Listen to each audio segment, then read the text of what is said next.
Hello and welcome back to Management Snippets. This time over, we are continuing with our series on corporate jargons. This is the third episode in which we are covering corporate jargons. We will cover these one by one. And then let me just share the screen for you. And first jargon that we are going to take up this time is it's called moving the needle.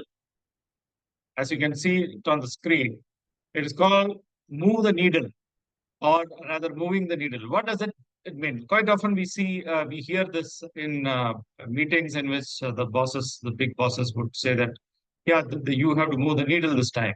Or they can see complimenting somebody, saying that you have finally moved the needle. Congratulations. So what does this mean? Moving the needle means making a substantial change. That is a path breaking, a breakthrough, making a breakthrough, a substantial change, changing the paradigm. People say it in many ways. So if somebody is doing an outstanding work in which he has changed the whole the scenario, a salesman doing a record sales, which was unthinkable, or a production man making a production, which is unthinkably high production or minimum loss of hours, things like that. So this is called moving the needle. So that is, if whenever somebody is doing a substantially different work, uh, then it is called the moving the needle. Now coming to the second jargon, this time it is called game changer. What is a game changer? As you can see it on the screen, the game changer is the one who actually, you know, brings out something new, or changes the whole rule of the game, or something similar to what we said earlier, that moving the needle. As a person who is moving the needle is called a game changer. So basically, the meaning remains the same. Somebody who is, taking, what is impossible, uh, making it possible. What seems to be impossible, that is called a game changer. So people who would say, if you take uh, uh, the game of cricket, you can see Sachin Tendulkar, who was a game changer, who brought in a new set of records, 50 centuries or something like that, who's a game changer. Or if you see the game of football, you can see Pele, or say Maradona, or Lionel Messi, or Cristiano Ronaldo being game changers. They have been, Cristiano Ronaldo of late has scored 900 international goals, which was at one point of time was looking superhuman, which he has made it possible. That's called a game changer.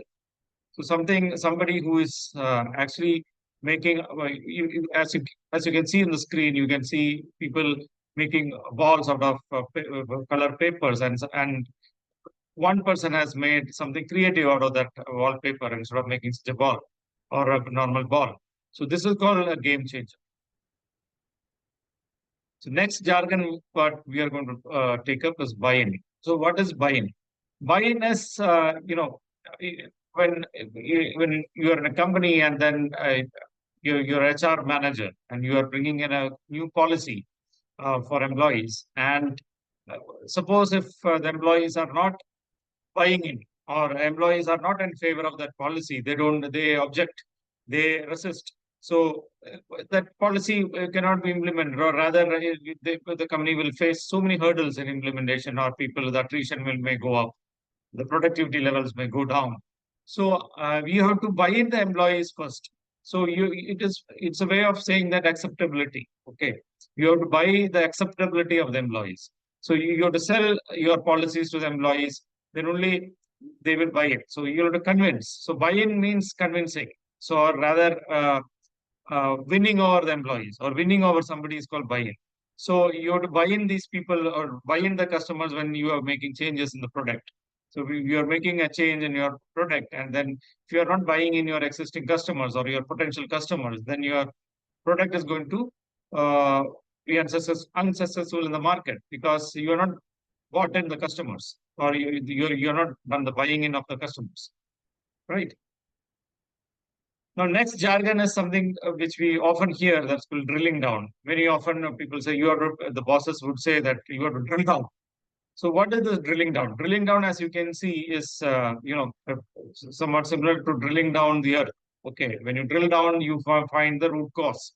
So if you are in the peripherals of a problem, you don't find the root cause, and you might be ending up, tackling a wrong thing, or rather setting right a wrong thing, or not going for a perennial or a long-term solution. So if you want a perennial or a long-term solution for something, then you have to drill down. You have to get into the depth of it.